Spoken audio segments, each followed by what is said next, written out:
ভগবান নিজেও বলছেন রাধা নামের মহিমা আমিও জানতে পারি।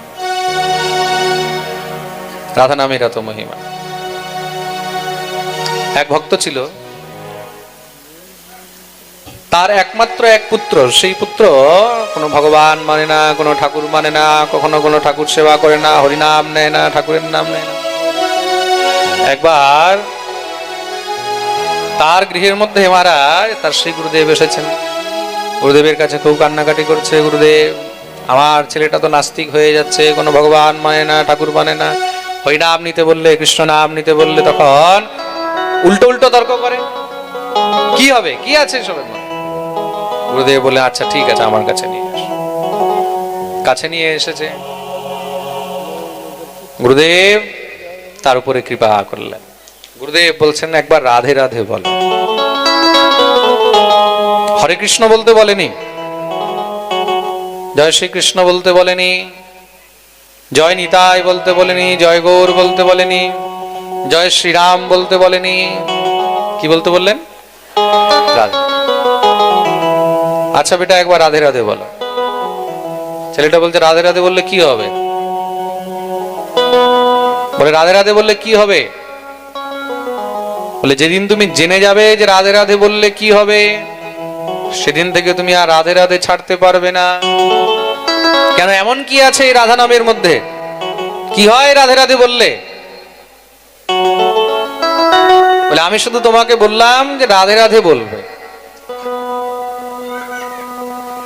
আর এই রাধা নামের মহিমা এই জগতের মধ্যে কেউ আজ পর্যন্ত জানতে পারেনি, তার জন্য তুমি রাধে রাধে বলবে। গুরুদেব তো কৃপা করে চলে গেলেন। সে মনে মনে ভাবছে এই রাধে রাধে মানেটা কি, আর রাধে রাধে বললে কি হয়। ভাবতে ভাবতে মহারাজ দীর্ঘদিন পেরিয়ে গেল। সময় এসেছে, তার মৃত্যু হয়ে গেছে, ভজন সাধন কিছু করেনি, তাকে নরকে নিয়ে যাওয়া হয়েছে। ধর্মরাজ তাকে সামনে যখন মহারাজ দাঁড় করিয়েছেন, তার সব হিসাব কিতাব দেখা হলো। বলে জীবনভর এই ব্যক্তি কোনো পুণ্য করেনি, কোনো হরিনাম নেয়নি, কিচ্ছু না, শুধু অপরাধী অপরাধ করে গেছে। হ্যাঁ, সে একবার ভুল করে রাধে রাধে বলেছিল, ভুল করে কয়েকবার রাধে রাধে বলেছিল। তাই রাধে রাধের এই যে রাধা নাম নিয়েছে, তার ফল একে কি দেওয়া যায়? ধর্মরাজ বিচার করতে লাগলেন। তখন সেই ছেলে জিজ্ঞাসা করছে, কি হয়েছে মহারাজ? বলে তুমি জীবনভর পাপই পাপ করেছো, কিন্তু তুমি একবার ভুলে রাধে রাধে বলেছিলে। ভুল করে একবার তোমার ঘরে গুরুদেব এসেছিল, সেই সময় তুমি রাধে রাধে রাধে রাধে বলেছিলে। ভুলে বলেছে, জেনে বুঝেও নয়। তার জন্যই বিচার করছি যে তোমাকে তার কি ফল দেওয়া যায়।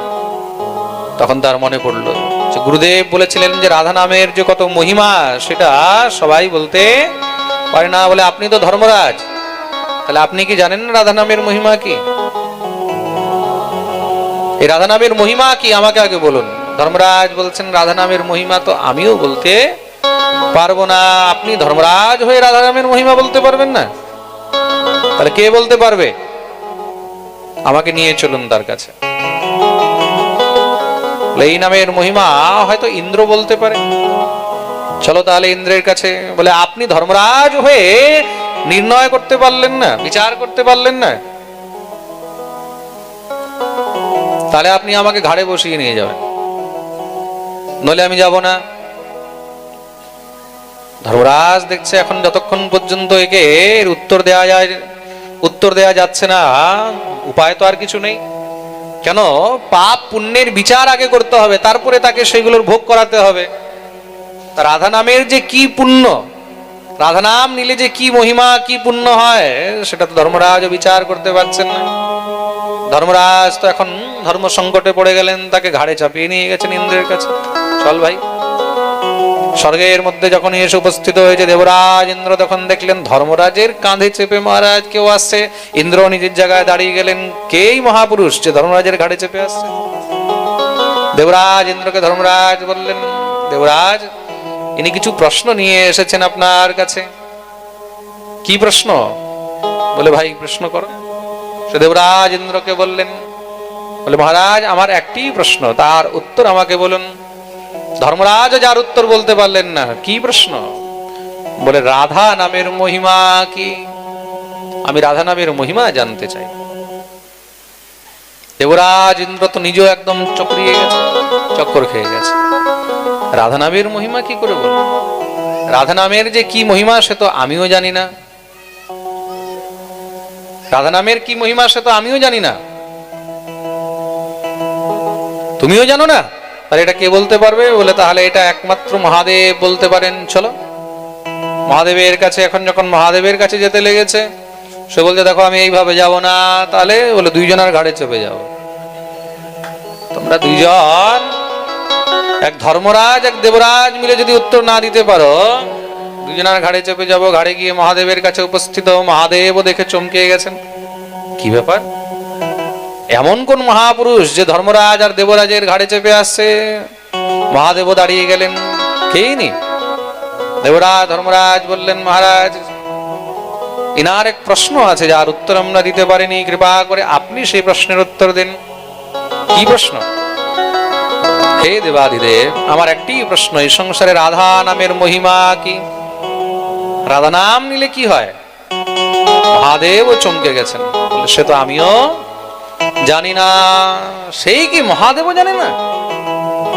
তাহলে কে বলতে পারবে? বলে হ্যাঁ, ব্রহ্মা দীর্ঘদিন পর্যন্ত রাধারানীর উপাসনা করেছেন, নিশ্চয়ই তিনি বলতে পারবেন। বলে চলো ব্রহ্মার কাছে। বলে এইভাবে নয়, তিনজনের ঘাড়ে চেপে যাব। চলছে মার।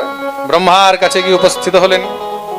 পরমপিতা ব্রহ্মাও দেখে চমকে গেছেন। কি ব্যাপার? দেবরাজ ধর্মরাজ মহাদেব তিনজনের ঘাড়ে চেপে আসছে মহারাজ মাথায় উঠে। এ আবার কে?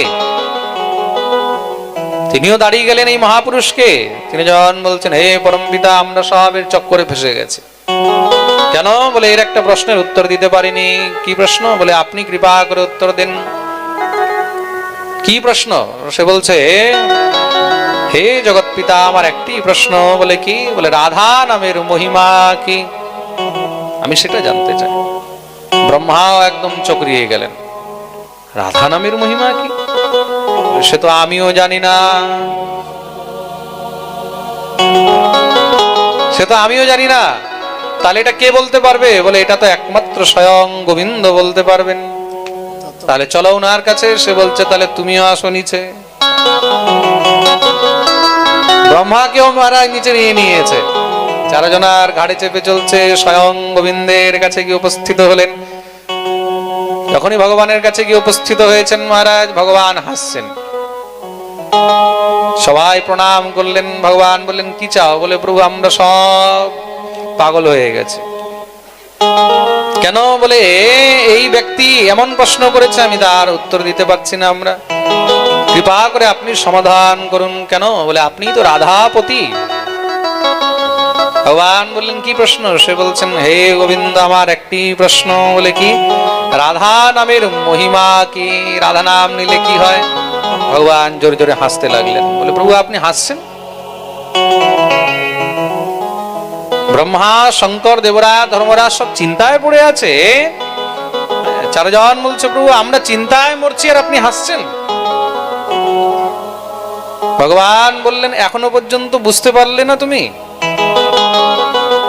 তখন সেই ব্যক্তি বলছে, প্রভু এখনো বুঝতে পারলাম না। আরে বোকা, এই রাধা নাম নিতে নিতে তুই এই চারজনের ঘাড়ে চেপে আমার কোলে চলে এসেছিস, আমার ধামে চলে এসেছিস। এর থেকে বড় মহিমা আর কি হতে পারে? প্রেম সে বলো রাধে রাধে। কোথায় নরকগামী, নরকে যেতিস, সেই নরক থেকে উঠে আমার কোলে চলে এসেছিস, আমার ধামে চলে এসেছিস। তাহলে এর থেকে বড় রাধা নামের মহিমা আর কি চাই? এটাই হলো রাধা নামের মহিমা। গোবিন্দের কাছে যদি কেউ পৌঁছাতে পারে, সে হলেন শ্রী রাধারানী। নাম